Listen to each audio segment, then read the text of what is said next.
and welcome back to Automotive Tales. So on today's episode we are back in the Porsche 944.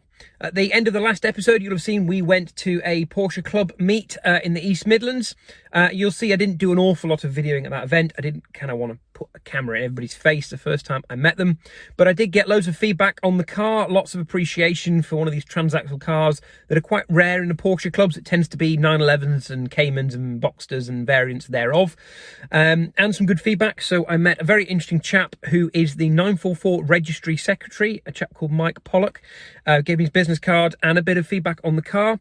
So he confirmed that indeed the wheels are incorrect for the vehicle. It should have the teledial wheels, and also that the toast rack, which is the valance on the back of the car where we've got some sort of corrosion underneath, is indeed not an original Porsche part. It's actually an aftermarket one, but is a fairly faithful replica. So we'll probably have that put back on once we get the bodywork fixed.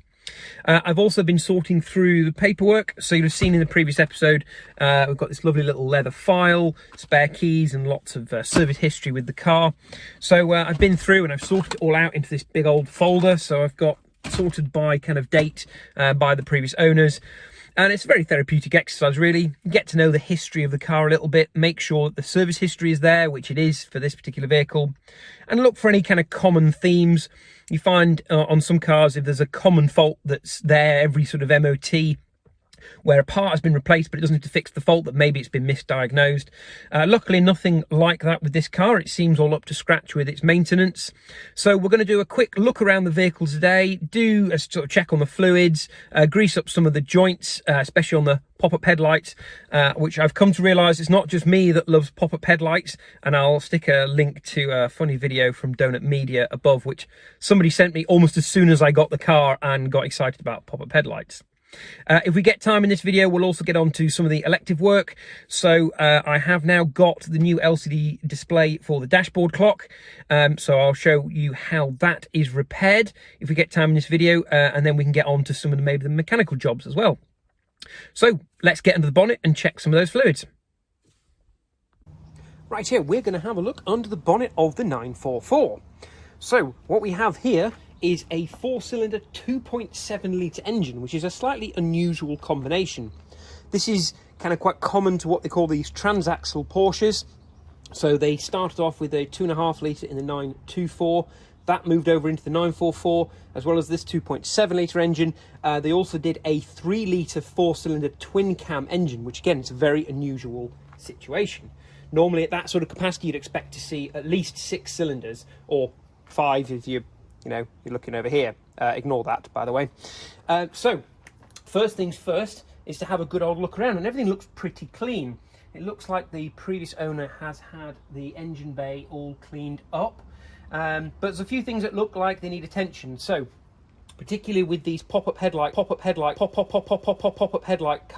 there's a lot of mechanism down the front here which is critical to these headlights coming up and down when you need them. So we're going to use a little bit of white grease. So that is it's a non-drip formula, and it's something that won't get washed away with a bit of road spray coming through the car, and that will protect all these joints and lubricate them for some time to come. So that'll be the first job we do. There's a few areas that look like they're seeing a bit of corrosion, probably as a result of this being cleaned. I don't know if it's been steam cleaned or pressure washed or what. So we're going to use a bit of just GT85 for now. It's just what we've got to hand, just to put a bit of protection back onto those to stop the corrosion from continuing.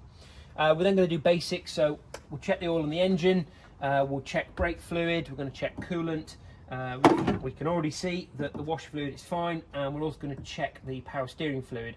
So this particular car does have a bit of a squeal on a warm start from the power steering pump.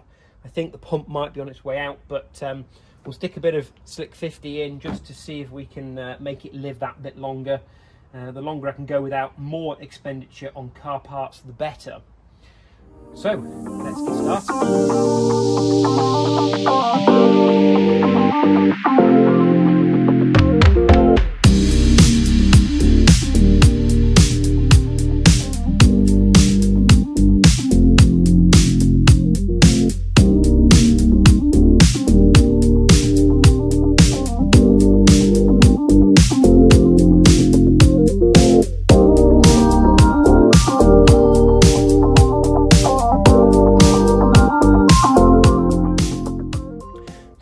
we have checked everything under the engine bay of this Porsche, and everything on that side of the engine bay looks fine. So we checked the brake fluid, we checked the oil, we've checked pretty much everything else. I added a little bit to the power steering fluid, but I thought I'd best check for clutch fluid, or it's actually technically brake fluid in the clutch line. So I popped the cap off here, thinking, oh, the fluid is nice and clean, I can't really see what the level is. So I popped the little filter out, only to discover it's empty. It's completely bone dry. So that would explain why the clutch is starting to feel heavy in this car.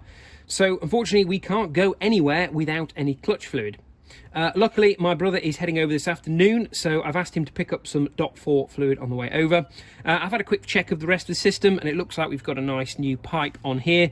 So there's possibly been a problem in the past, or maybe this is part of problem solving. It might be leaking underneath, but I've not noticed any particular puddles.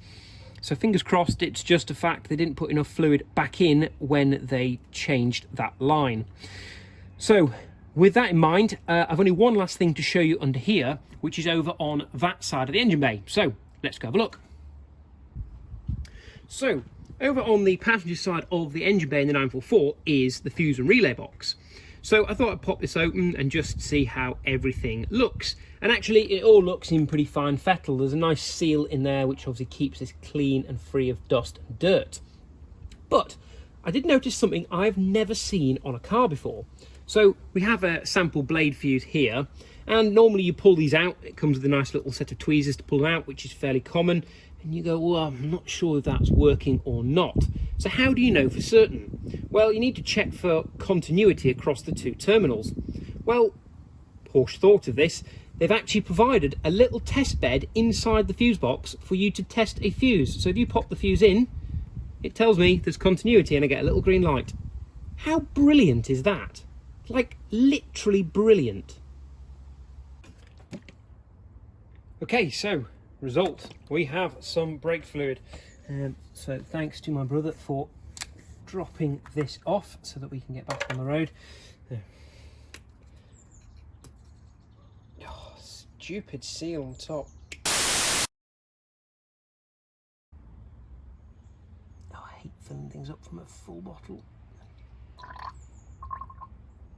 Ooh, lots of bubbles, that's not a good sign.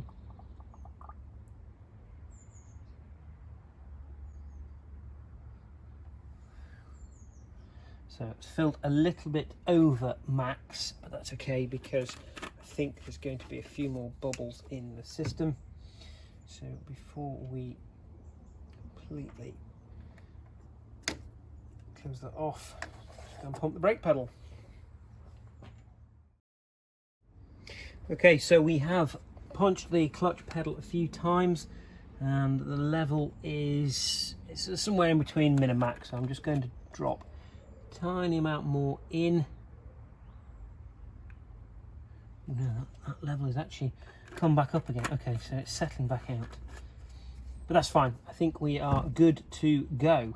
All we need to do now is roll the car back and check there isn't a massive puddle on the floor. Hopefully this isn't a catastrophic leak. However, we are about to do a long motorway journey, so once it's in gear, it shouldn't be too much of a problem. Do we get to the other end at least anyway? Right, on to drive home.